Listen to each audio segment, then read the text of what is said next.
Saturnastra, he, chapter 32, the guest. Be my guest. Madonna wore the same black maid outfit as the other omen exhibit, and while Madonna was in the process of dressing, I hit it back on the bed and his feet touching the ground. And he stared blankly at the roof the same way, the thing that we had seen in the morning was lying in the bed beside him, and the dog crawled towards him and he rested his head on his chest. And Madonna said to Eleanor, "Your hair's starting to get long." Eleanor answered, "I decided that I want to have it long like my sister, plus he's letting his hair grow longer, so I want to support him, cause I figure that's what a wife is supposed to do." Madonna sighed and said, "You don't have to grow your hair just because your husband has long hair. If he orders you to grow your hair longer, then that's different."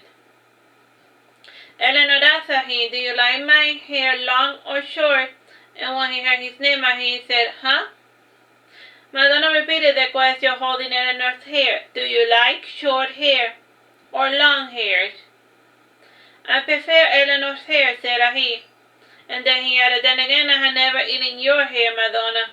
This made Eleanor laugh, and Madonna unconsciously passed her hand over her hair, and she sighed and said, "I had no patience for your nonsense today, he." And concerned Eleanor asked, had trouble sleeping again? Try always, snapped Madonna when she was done dressing Eleanor. "Nothing is stopping you from leaving," said he. Madonna said nothing, and this was not the first time he had said this to her, and she left the room and slammed the door behind her. And Eleanor pouted her lips and asked, "And why don't you like my slave?"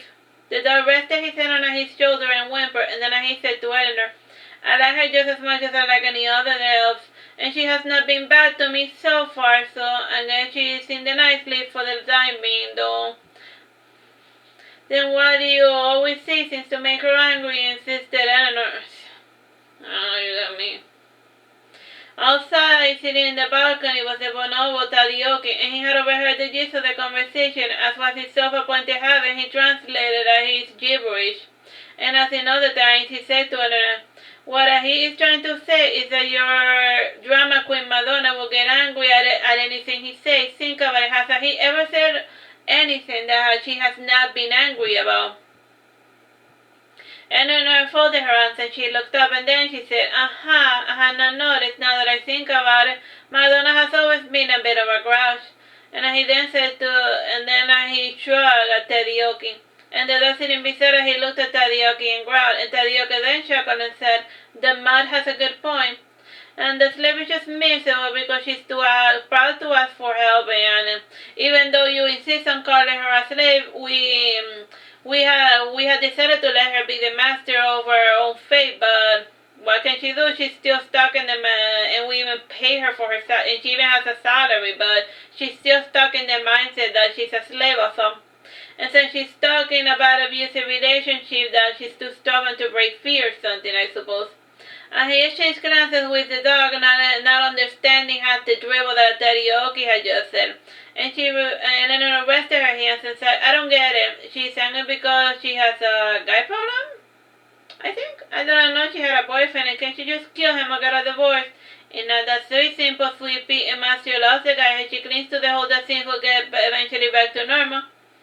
And she has no loyalty to the bastard that turned her into a slave when she needed him the most," growled Tadioki, and he continued, "And I tell you, if she was my bitch." The conversation was interrupted when they heard a bell ringing, and the bell was rung to summon all of the guests at the breakfast table, and instead of a table set for two, a table set for six was laid out in the garden. This had been Eleanor's idea, and she was just curious to meet his guests, and based on Tadioki's inventions, the visitors were supposedly his friends, and this was true, but only one of the men.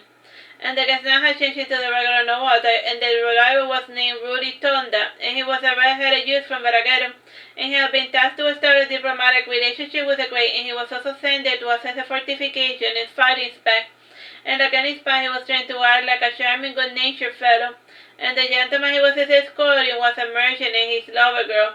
And the merchant was known as the Marquis Reginald Affluent, and he was rather short and portly fellow, and he was quite conversationally and a notorious womanizer.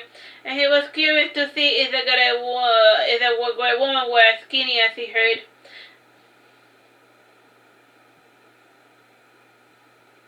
The Lady Winter was his lifelong lover, the Harlot of Armageddon, and Harlot was a title given to the highest-ranking courtesan of the city, and her name was Lucrecia la Divina, daughter of La Imperia, and like her mother before her, Lucrecia had inherited a vast empire of courtesans, and her father was either Angelo or the Duke of Undheim. Her mother had recently retired, and she didn't have an answer to provide for her because it wasn't important who her daughter's father was. At the age of 24, Lucrecia was seeking to expand the family business, and as of now she had managed a successful chain of prostitution in 10 cities and 30 villages across the kingdom, and she commanded an army of 1,000 courtesans, and they were stationed in the courts and palaces of the continent of Bersamen, and on the Reginald's behest she decided to take a sabbatical to do a market study on the mating habits of the non-humans. And she had come to Dorcas because her sources had informed her of the cosmopolitan nature of the city, and people of all different species lived there, according to the rumor. And as was customary, Lucrecia wore a beautiful pink colonial day dress, and she had taken a course every note of the fashion in his home and wore something that matched the occasion. And her long black hair was done up in a bud, and she only wore a simple pearl necklace and a diamond ring and a tiny golden earring shaped like a rose. And the third figure was a hitchhiker they had picked up near the inn, and Lucrecia had taken a liking to him, and she had been drawn by his gentle, soft-spoken manners, and he did not speak much about himself, rather he could manipulate orators into telling them their life story, and all we know about him was that his name was Cur, C-U-R, and he claimed to be a doctor who was traveling to meet his patients, and the man had ebony skin, and his black curly hair was cut really short, and his eyes were somewhat small and nicely shaped, and he wore quite the high, bizarre-looking colorful hat, and various bells and laces fell from the side of the hat, and his muscular body was dressed in a salmon-colored satin Arabian robe, and his shoes were curly. The embroidery was sewn with black thread. Kurt today was wearing the... Lucrecia and Renfield were the first to arrive at the table, and Lucrecia was the first to ask, "Don't you feel dirty wearing the same clothing all the time?" And Kurt sat at the table and said, "Different clothing, same uniform." "I see, so it's your doctor's uniform," answered Lucrecia, frowning, and she fixated her gaze on the peculiar hat, and Kurt stoically ignored her curious glasses, and despite traveling with Kurt for a week or so, Lucrecia could not stop staring at the hat that she considered stupid. Her gaze became distracted when she saw the fountainist Cunegonda arrive from her well, and Renfield turned his head to stare at her, and as was her routine, Cunegonda started combing her hair while singing a lovely song. "And I found my love in Avalon beside the bay." Her merriment was interrupted when Willie walked up to her and grasped, "Win something else," and Cunegonda pouted and asked, "Why?"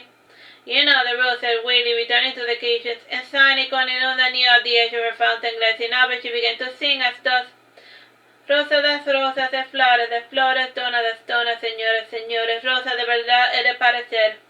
Renfield shrugged and said to Lucrecia, I think a little maiden is just being annoying on purpose."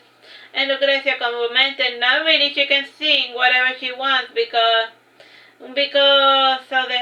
she lives so far away from the capital."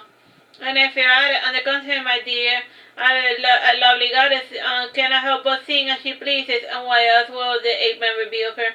And by now, he and Eleanor had finally come down from the first floor, and both took the two remaining empty seats, and Eleanor sat before he, and Eleanor sat beside Lucrecia. And the person sitting at he was Kurt, and Lucrecia looked at Eleanor from head to toe while she was sitting down, and she noted Eleanor's graceful manner. However, it was Eleanor's eyes which made Lucrecia frown, and Lucrecia had seen enough creatures that she considered cretins to recognize at once. And since it was time to eat, and he removed his hat and mask and gave them to the nearest servant. Lucrecia gave a slight bow and said, "I believe we have not been properly introduced. My name is Lucrecia la Divina. I am quite honored to meet your acquaintances, my lady." And on a smile and started shattering, "The pleasure is all mine, your grace, and I am the lady of the house, wife to a he. My name is Eleanor de la Croix, and my last name was originally of Pragas." Kurt commented de la Croix, the name of a half-baked painter. And Lucrecia then said, "I was under the impression that the last name belonged to one of the noble houses of Veragero." And Renfield added, "Alas, that my king has quite the taste in names. You would not be so speaking in such a high manner if his highness was nearby listening," said Rudy, giving a sardonic smile. And a strain of conversation was broken when the servants brought breakfast, and the guests were surprised to be fed in an individualized place, catered to their liking, and Renfield was the first to exclaim, "My goddess, how did you know?" She read I could. It's like he knows exactly what people want to eat, explained Eleanor. Why, thank you. How very thoughtful of him, mused Lucrezia. Lucrezia grimaced at the plate before, and her breakfast was composed of the finely skilled salmon prepared with herbs and a bit of lemon for flavor, and it was accompanied by anchovies and one fresh toast with butter and honeycomb, and she noticed that he looking at her plate. In order not to be rude, Lucrezia started eating her meal, and she had to consider the entire ensemble was delicious, and she could not remember the last time she had eaten something that she had genuinely liked. As for his plate contained fried king cobra with baby carrots, steamed broccoli with goat cheese on top, and 3 small bars of charcoal with cinnamon powder and chicken soup and orange bubbly. And Eleanor's meal consisted of a large piece of bread sliced into toast with melted butter and soft berries, of 5 salted cookies, and a bit of butter and 1 warm goat milk. As was customary, Lucrezia engaged in the art of polite conversation, and based on Eleanor's initial response addressing breakfast, Lucrezia recalibrated her speech pattern to make it simpler, and as if getting into character, Lucrezia closed her eyes for a few seconds and then took a deep breath, and then she stuttered at us. Eleanor, that's a pretty ribbon you have on your hair. Eleanor smiled and petted it softly and then said, Why, thank you, and he gave it to me as a wedding present. That is very thoughtful of you, said Lucrezia, looking at he. And he smiled back at her but said nothing. And Lucrezia's eyes opened wide for a second, and Rayfield showed down on a loaf of bread and started coughing, and Kerry looked at his fan for a second and frowned, and then he went on to sip his tea without commenting. And Rolly was too focused on his meal to notice anything strange, and then pouted and said to Rayfield, It's rude to stare, and it's not like your crooked teeth are any better. And Lucrezia kicked Renfield with the heel under the table, and Renfield glared at her for a second and then said to Eleanor, My apologies, I was just simply taken by surprise and meant no offense. Because don't forget that he has like razor-sharp little teeth. It's okay, I guess, said Eleanor, placing her elbows on the table to rest her chin on her hand. And she down without covering her mouth. And Lucrezia wiped her mouth with a napkin, and then asked Eleanor, Want to hear an interesting story? Eleanor smiled and giggled, and then she said, Tell me a true story, something that happened for real. I don't care if it's funny or not interesting. Lucrezia thought a moment, and she was used to entertaining berserkers and such as the man were akin to their kin, and in the end she decided to play it safe, and she started as thus. When I was young, I had someone my mother called my sister, and she was a little tramp she bought, and this sister of mine was extremely beautiful and blonde, just like you, Eleanor. And when she commented, I did not know you had a sister. And since they were all down to the story, no one noticed Cunegonde had stopped her singing, and she had gotten out of the fountain and had taken a seat near the breakfast table. The entire place had grown much quieter, and the only sound came from the rustling of leaves, and the moment of silence was broken by Rudy, who said, She had a sister. If you guys are done interrupting, I would like to finish my story, said Lucrezia, frowning. Eleanor made a gesture with her hand to urge Lucrezia to continue.